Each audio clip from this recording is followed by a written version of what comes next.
सफलता एक दिन में नहीं मिलेगी, सफलता एक दिन में नहीं मिलेगी, लेकिन एक दिन जरूर मिलेगी। तो इन्हीं शब्दों के साथ आज हम अपनी वीडियो शुरू करते हैं, आज हम अपनी क्लास शुरू करते हैं कि आज हम क्या पढ़ेंगे। पहले ये देख लेते हैं।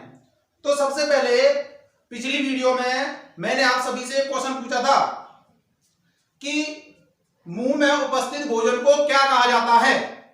मुंह में उपस्थित भोजन को क्या कहा जाता है? तो उसे कहा जाता है बोलस। मुंह में उपस्थित भोजन को क्या कहा जाता है?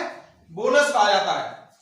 तो आज की क्लास में हम पढ़ेंगे जीभ के बारे में, यानी कि टंग के बारे में, कि टंग का हमारे शरीर में क्या कार्य होता है और ये किन किन कारणों में हमारी मदद करती है। तो सबसे पहले अगर मुख्य अर्थ देखा जाए तो टंग यानी कि जीभ का हमारे शरीर में एक महत्वपूर्ण कार्य है कि जीभ से हम क्या करते हैं? बोलते हैं। यानी कि जो कुछ भी बोलते हैं उसका जो सीधा सीधा संपर्क होता है वो किससे होता है? जीभ से होता है। अगर जिस व्यक्ति की जीभ नहीं होती वो आवाज तो निकलती है लेकिन उसमें जो शब्द क्या होते हैं वो नहीं क्लियर कर पाते। तो इसलिए जो जीभ होती है वो हमारी लैंग्वेज को दर्शाती है कि हम कौन से शब्द और क्या बोल रहे हैं।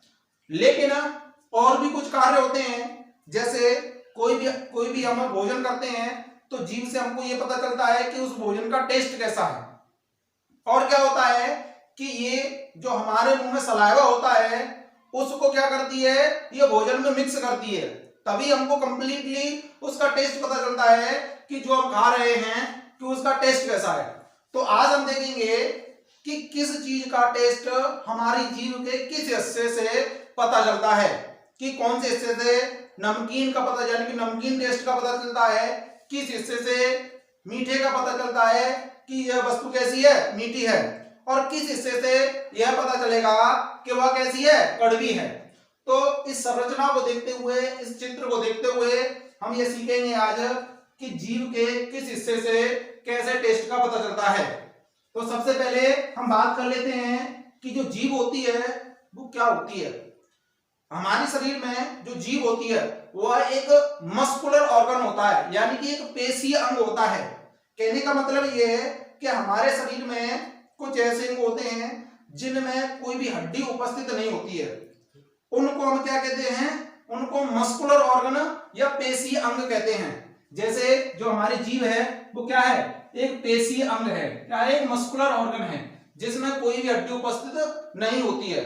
लेकिन एग्जाम में कई बार पूछा गया है कि जो हमारी जीभ होती है वो किस हड्डी से जुड़ी होती है। हमारे गले में एक हड्डी उपस्थित होती है जिसका नाम होता है हायोइड। उस हड्डी का नाम क्या होता है? हायोइड। उससे क्या होती है?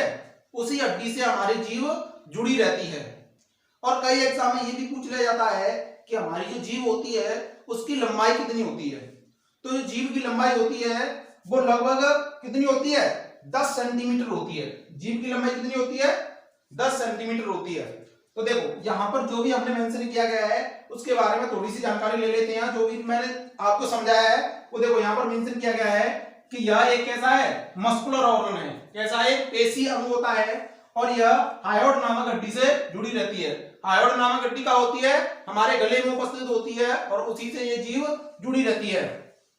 और जीभ पर आपने देखी होगी, जब आप जीभ बाहर निकाल के देखेंगे तो उस पर कुछ उभरी हुई संरचना दिखाई देती है और उनको क्या कहते हैं? पेपिला कहा जाता है या पेपिलाएं कहते हैं। उनको क्या कहते हैं?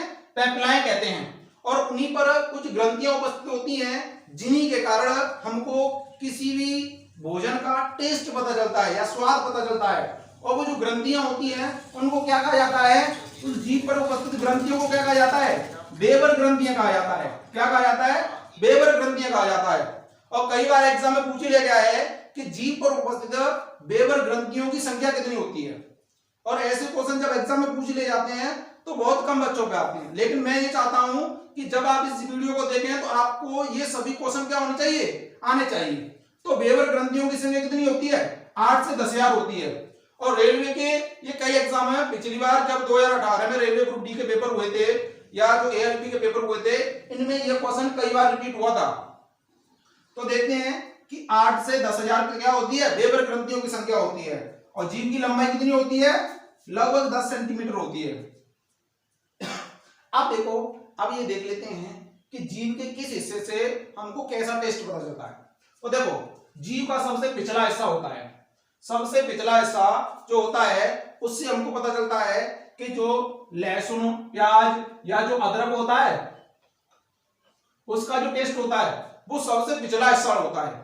उससे पता चलता है कि इसका जो टेस्ट कैसा है। हमको ये नहीं पता चलता है कि प्याज, जो अदरक, जो लहसुन है वो थोड़े कड़वे से भी लगते हैं लेकिन मिर्ची जैसे भी नहीं लगते, उनका टेस्ट कुछ अलग होता है। ये सबसे पिछले हिस्से से पता चलता है कि इनका टेस्ट कैसा है।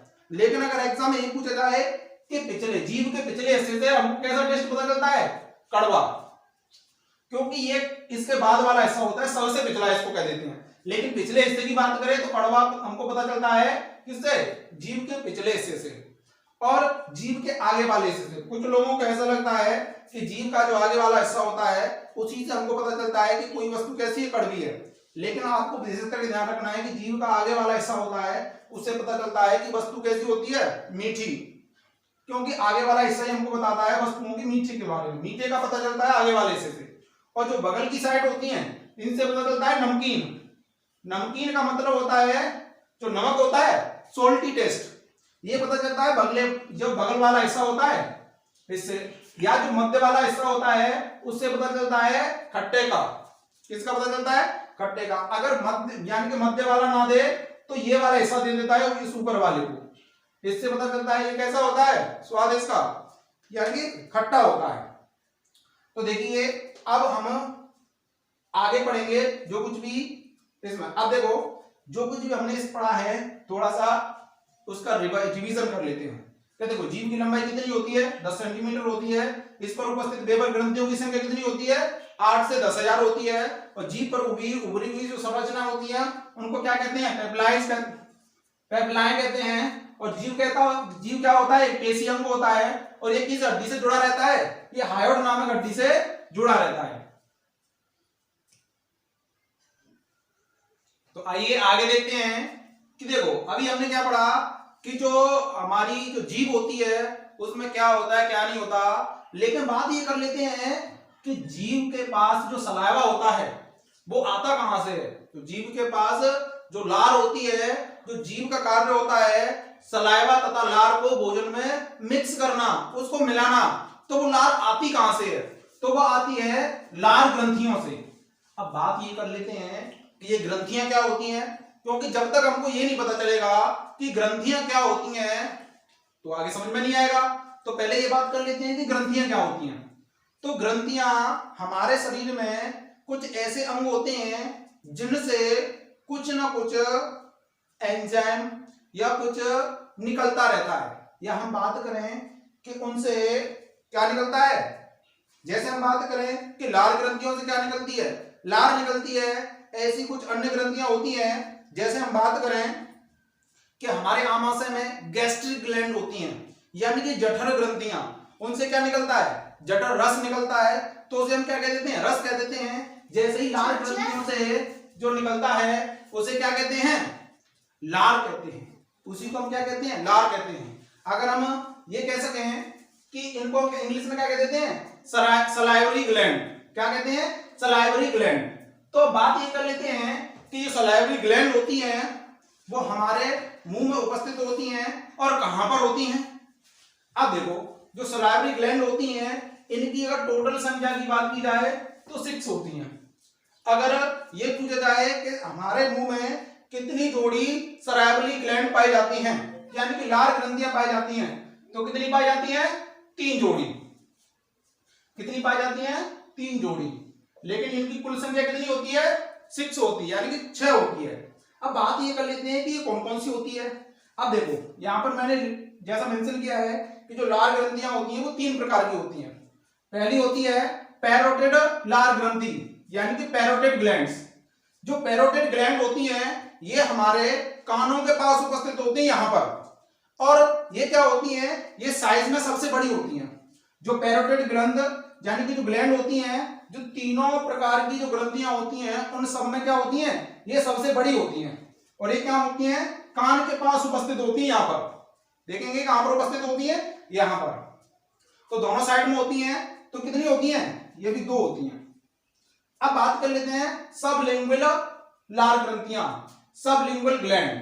अब बात ये करते हैं कि सबलिंगुअल ग्लैंड होती हैं, ये जितनी भी लार ग्रंथियां पाई जाती हैं उन सब में सबसे छोटी होती हैं। कैसी होती हैं? सबसे छोटी होती हैं। और जीभ के पीछे, यानी कि अगर जीभ जो देखी जाए तो इसके पीछे, यानी कि जस्ट नीचे नहीं, इसके आगे जाके पीछे उपस्थित होती हैं, सबसे छोटी होती हैं। और इनकी संख्या भी कितनी होती है? 2। यानी कि ये सब दो ही पाई जाती हैं, इसलिए ये 3 जोड़ी या 6 होती हैं। अब बात ये कर लेते हैं कि सब मैंडिबुलर लार ग्रंथियों के बारे में। अब ये सब मैंडिबुलर लार ग्रंथियां होती हैं, ये हमारे जीभ के नीचे जस्ट जबड़े में होती हैं। और इनकी भी संख्या कितनी होती है?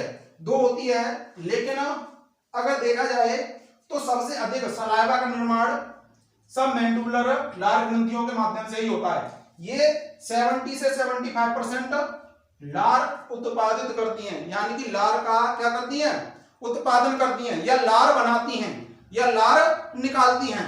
तो आपने देखा होगा कि जब हम कोई भोजन वगैरह या कुछ भी खाते हैं तो सबसे पहले जो लार बनती है हमारे जीभ के पास में बनती है, और किससे निकलती है? सब मैंडिबुलर ग्रंथियों के माध्यम से ही ये निकलती है। तो आज के लिए इतना ही, तो आगे हम नेक्स्ट क्लास में देखेंगे। लेकिन आप सभी के लिए एक एडवांस वाला क्वेश्चन आज से पूछा जाएगा। तो आप सभी को वीडियो के नीचे कमेंट बॉक्स में कमेंट करके बताना है कि पिछली वीडियो में मैंने आपसे, पिछली क्लास में मैंने आपसे पूछा था कि मुंह में उपस्थित भोजन को क्या कहा जाता है। लेकिन आज का क्वेश्चन है कि आमाशय में उपस्थित भोजन को किस नाम से जाना जाता है। आप सभी लोगों को एक बार फिर से सुनाए क्वेश्चन को कि आमाशय में उपस्थित भोजन को किस नाम से जाना जाता है। इस क्वेश्चन का सभी लोग कमेंट बॉक्स में कमेंट करके जवाब देंगे। तो आज के लिए हम इतना ही, इस क्लास को यहीं समाप्त करते हैं। तो इस वीडियो को ज्यादा से ज्यादा शेयर करें और ज्यादा से ज्यादा लोगों तक पहुंचाएं, जिससे वो भी इस वीडियो का, यानी कि इस क्लास का लाभ उठा सकें।